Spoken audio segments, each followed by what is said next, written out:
YouTube, Muchísimo Eugene. Another video from Exit Strategy. I want to thank you guys. Getting a lot more support and subscribers. That tells me that a lot more people are listening and tuning in, paying attention, and it makes me proud to know that you guys are interested in something I'm saying.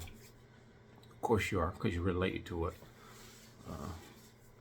Today I want to talk about as the narcissist begins to get exposed, they're going to gradually decompose.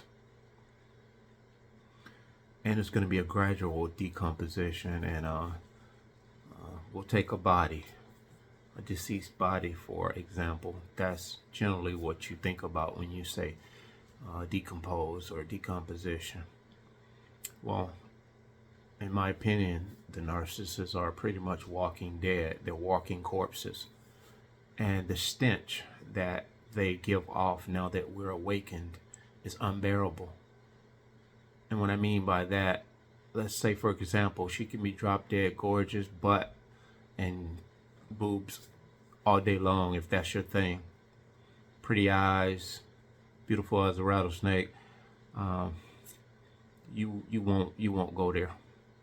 That's what I mean by the stench. You're not willing to risk your soul, because as we get involved with these demons intimately,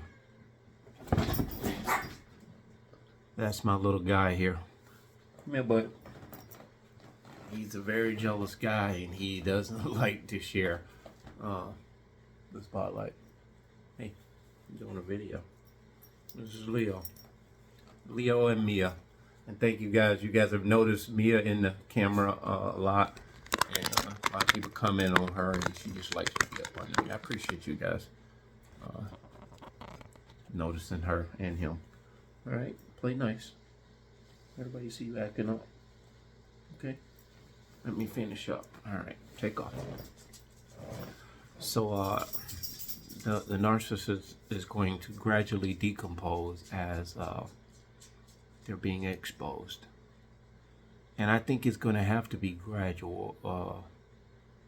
And that's God's plan. Because he's merciful. He wished that none should perish and all come to know him. And in his mercy, he may spare your life, but he will allow a lot of suffering due to your stiff-necked, disobedient, hard-headed ass decisions. Be it empath, narcissist, whoever. But and the empathy that empaths possess is straight from God. It's a gift from God. Because who else do you know can go through so much, be taken through so much, be mistreated the way that we have been, and yet we don't look for blood?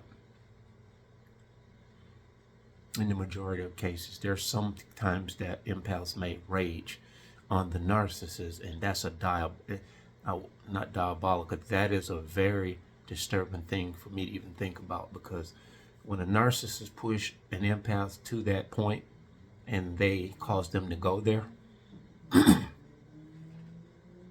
it's not good. It's not good at all.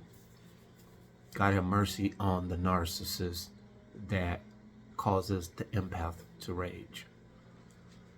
So as they are being exposed by way of the internet, and I believe God has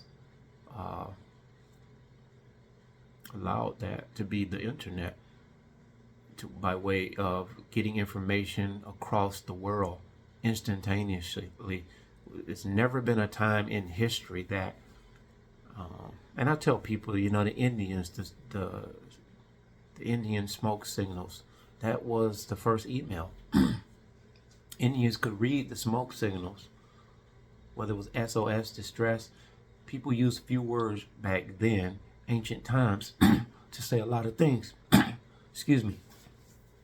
I don't know why why my throat gets so choked up when I'm on video, but it happens to a lot of us. Because empaths, we are deep thinkers, we are deep concentrators, and we're really passionate about what we do. So that could explain it. Uh, the exposure is imminent. There's no way around it.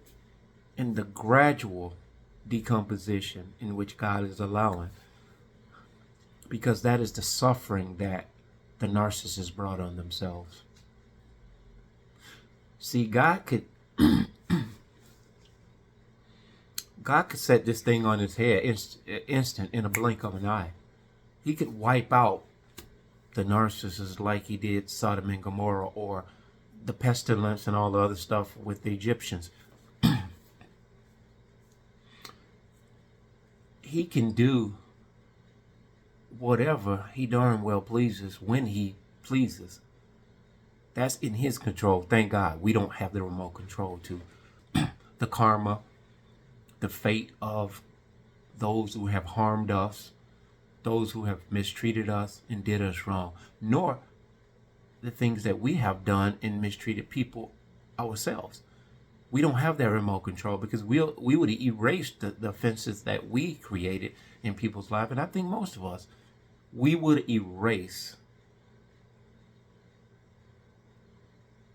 But being an empath, we tend to admit that we've offended, we've done people wrong, we have shortcomings, we are progressively trying to become better people, better human beings. All in an effort to please our God. So that is why God is allowing this suffering of the narcissist, because the decomposition that is happening with them, it is going to have to bring about something of a change. Whether the narcissist changes, the situation is going to change for the narcissist. So is it for every human being that God breathed air in and breathed breath into. Your situation and circumstances will bring about a change. Whether you change, I change, or not, it will change.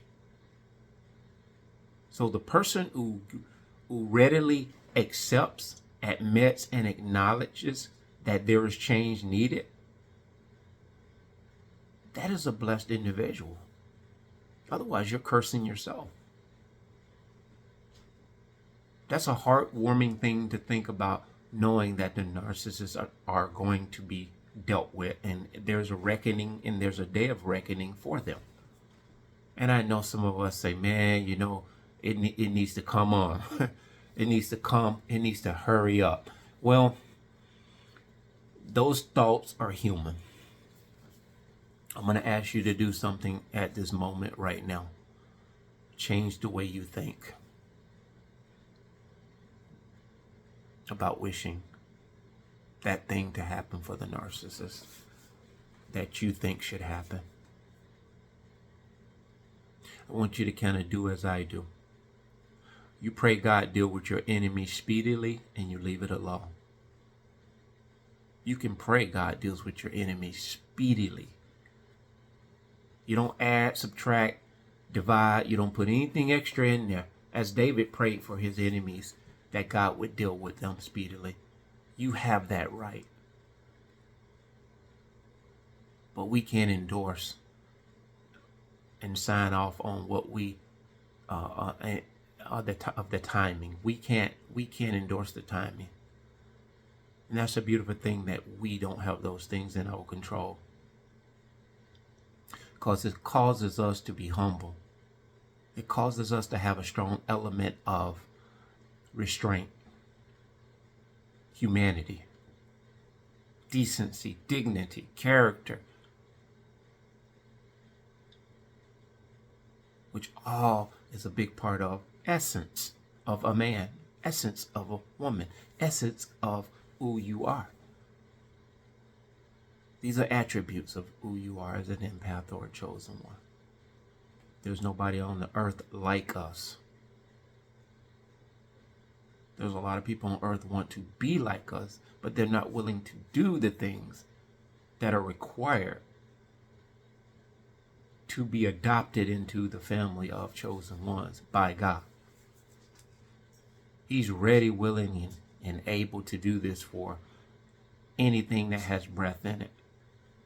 But as we all have discovered, unless somebody can show me different, we all have discovered that the narcissist, which is a human with demonic possessions and demonic overthrow in their life, there has not been any change to write home about where it pertains to a narcissist.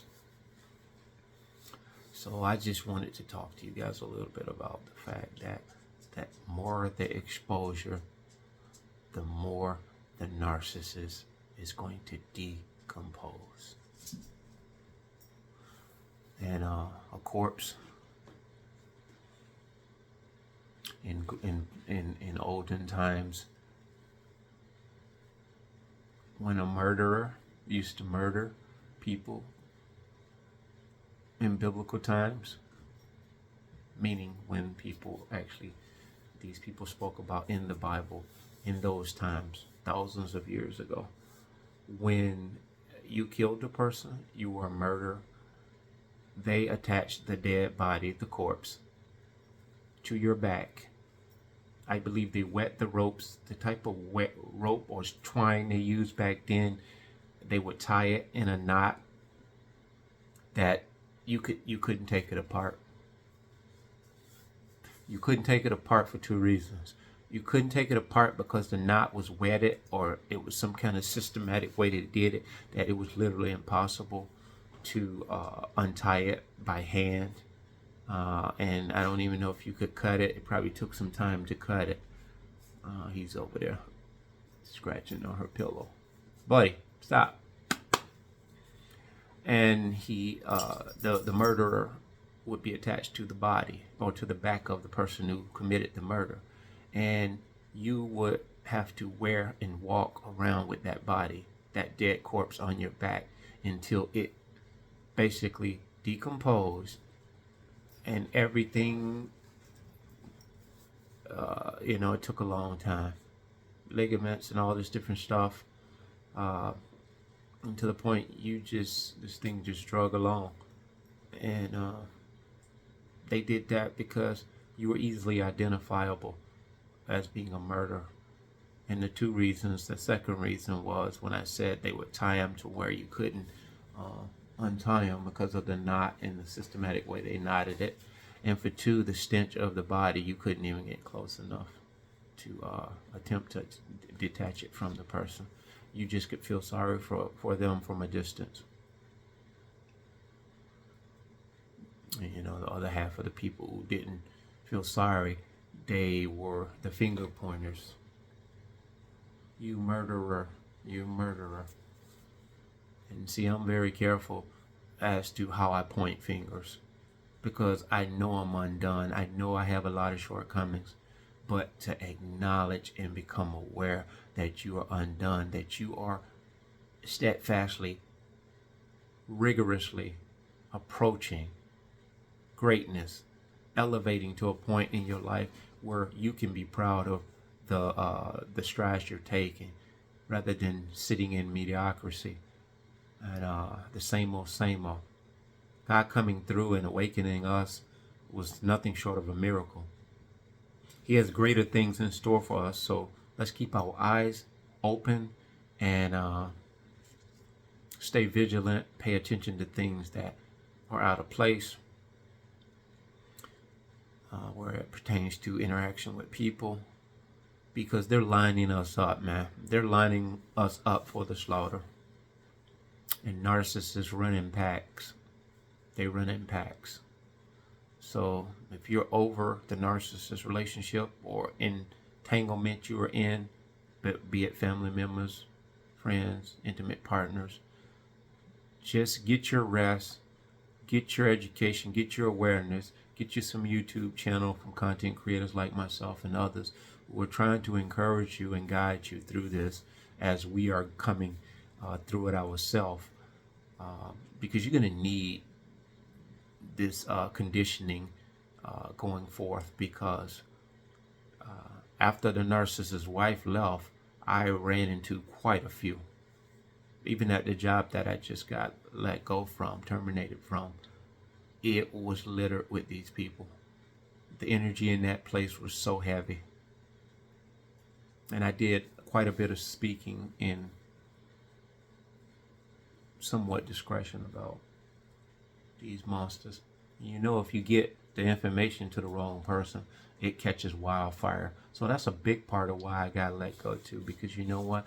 Once they realized that I was awake and I was aware not only of who they were, but exactly what they were by name, title, behavior, and disposition. That was borrowed time there. The clock was ticking there. You know, an empath, we can sense it.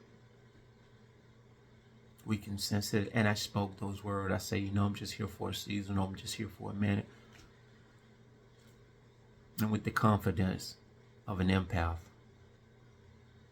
they accelerated that, thinking that they could bring about the distress that they often like to see in an empath. But on the contrary, we thrive. We thrive. We thrive in struggle. So just be aware and be encouraged that as an empath, look back at all the stuff you've gone through before you even knew there was such a thing as a narcissist. All the stuff you bounced back from, you're gonna let this bound. You're gonna let this bound you to the point where you can't move forward. It's a learning curve. I get it. I'm living proof of that. Any of us here who tell you that it's going to happen overnight, we'd be lying. Stay tuned, man. Stay tuned in. Stay plugged in. And again, I thank you guys, all the subscribers that are locking in with me, man. It's heartwarming. I appreciate it. If I can just encourage one person to get away and get out of the narcissistic abuse, the relationship that they're in, that's one less person that is going to lose their life and their livelihood because of these people. Because you don't get time back, we know that. So whatever you've lost with the narcissist, God allowed it. So allow him to do some greater things in your life going forward, because there are some greater things in store. I can assure you that. You just got to hang in there. That being said, bless.